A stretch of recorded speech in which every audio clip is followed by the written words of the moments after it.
DaVinci Resolve has recently updated itself, changing speed ramping keyframing altogether. Well, in this video, I'm going to be showing you how to speed ramp in this new version of DaVinci Resolve, showing you some cool little tricks that I use on a regular basis, and having a bit of fun along the way. My name's Dan, you're watching DanVinci, and let's jump into it.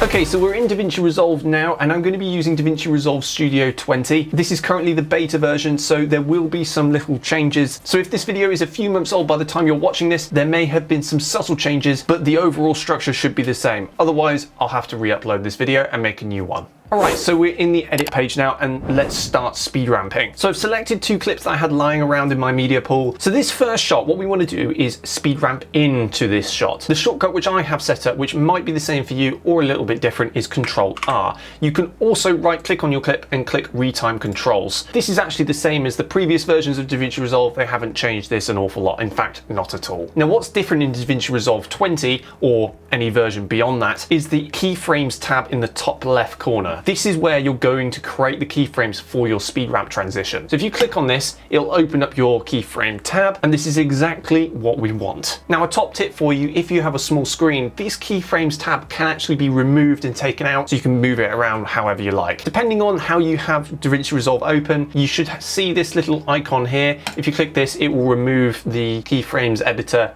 out of, its set position. But interestingly enough, if you have this nice and small, the guy will just disappear and it will be within the three dots if you click unlock view. Something to bear in mind if you want your keyframes to be more visible and easier to control. So first of all, we need to identify where we're going to place this keyframe. So let's go over to, I don't know, here, I like there. Let's create a keyframe. So what we want to do is go over to our actual speed ramp control here and click this little icon here. And that is going to be the exact frame where we're going to add the S curve. So at the minute we have 100% speed and 100% speed. We're going to change this value right here. So what we want to do is go over to the top right corner of our clip, making sure that we have the retime speed controls open, and just select this corner and drag it across. So if you want to see the S curve in your keyframes tab, first, make sure you've got this curve icon selected in the parameters section. If you click this little icon right in the top left corner, it's very small and very hard to see. So I really hope DaVinci Resolve changed this because it's not clear to me at all. If you click that, you'll see the actual keyframe speed curve,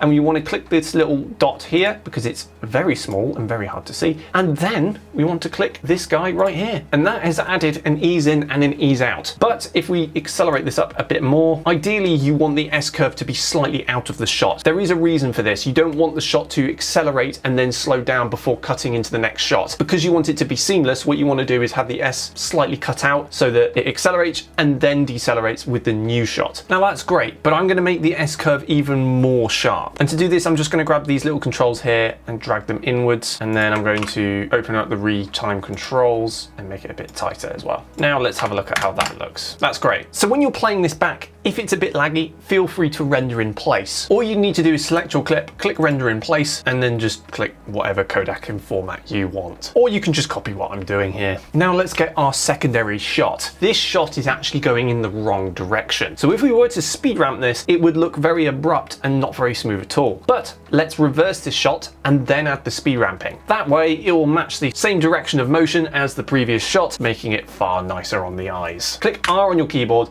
and it will open up the change clip speed. Then you'll see here, reverse speed, click that, and there you go, the clip's reversed. That's all you need to do. Moving on. Now, I'd recommend you rendering in place this clip. You don't have to do this, you can speed ramp with a reversed clip, but it just means that the computer's working a bit less and not having to reverse the clip and add a speed ramp at the same time. It'll just make things run a bit easier for you. So I found the point in the clip where I want to create the keyframe in the timeline, and what I'm gonna do is go over to the keyframes tab again, and we're gonna click this guy right here just to open up the keyframe parameters, and we're gonna go back to the retime speed keyframe, click this guy, making sure that we have this button selected, go over to this button here, the little small vague little guy. We'll see our very small keyframe right there. Go over to our clip in the edit page, click Ctrl-R, or obviously retime controls just there, clicking the top left corner of your speed change, dragging it across like so. There we go, like that. Here we got our fast part of the clip at what is apparently 6.595 speed. Yes. So what we can do now is just put the clips side by side. Now we want to add another S-curve, just like before. Go over to this button here, make a nice S-curve, and obviously you can adjust it by dragging these little handlebars. I'm going to make this a bit more aggressive and sharpen up the controls here. And there we have it. We have a speed ramped transition. If you're happy with this transition as it is, you can stop there. That's it. Goodbye me. But there is something that I like to add, and that's motion blur. This is a very simple effect and it helps to hide the jump cut. If you want it to be less abrupt, you can do this. Simply go into the effects tab and search adjust.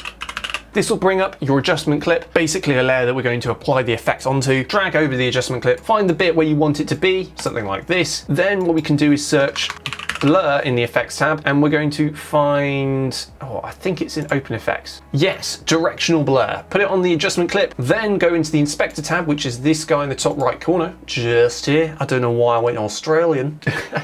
And you'll find the directional blur controls. I'll shut up.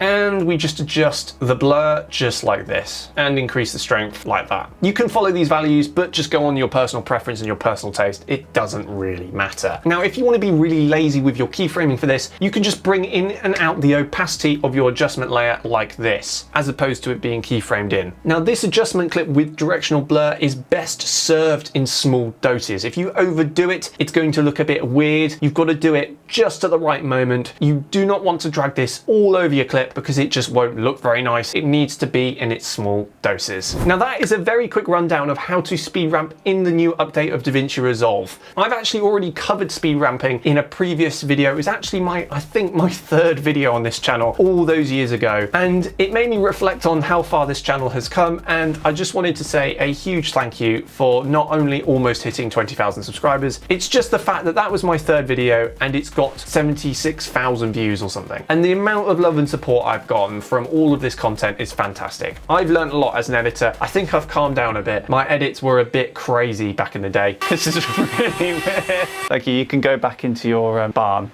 I hope you guys found this video informative and insightful. I'm trying to be as clear as I possibly can these days to make the best possible tutorial content possible and keep it engaging at the same time. But anyway, my name's Dan, you've watched DanVinci, and I will see you in the next one! Yeah!